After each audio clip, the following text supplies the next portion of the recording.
Thank you. Teacher Wan Amira. Oh.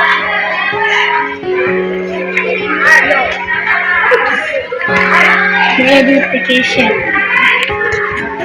And kindness. Each heart to say goodbye. Cherish every moment with you.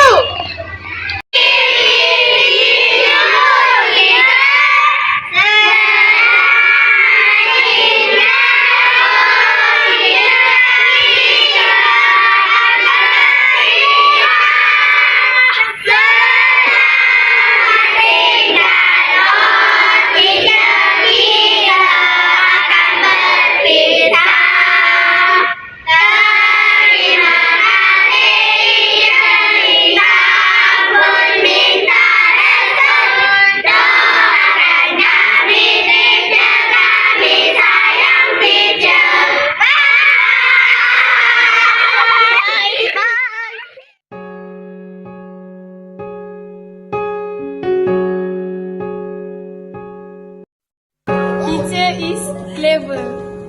Teacher is kind. Teacher is awesome. Teacher is fun. I love it. I love learning English with teacher. Teacher is cute. Teacher is the best. Teacher is cute. Teacher is very kind and cute. Teacher is cute. Teacher is smart. Teacher is smart. Teacher always help me. Teacher is like my mom. Happy. Teacher is so beautiful. Teacher is so cute. Teacher is very angry. Teacher is kind, but when she mad, I'm scared. Because she mad because I know she love us. Thank you, teacher. We will miss you, teacher. Bye.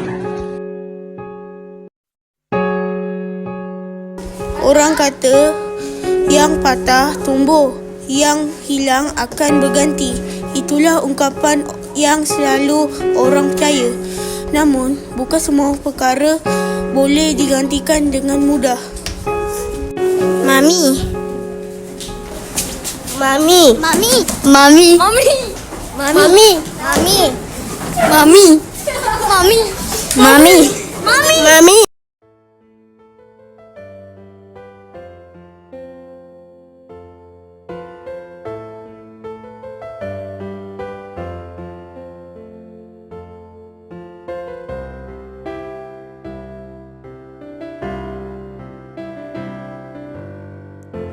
Di sini bermulanya pertemuan yang terakhir. Kehilangan amat terasa di hati.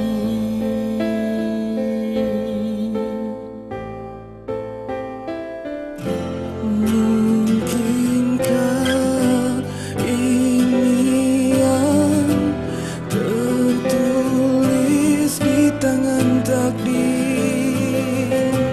Ku terima perpisahan ini.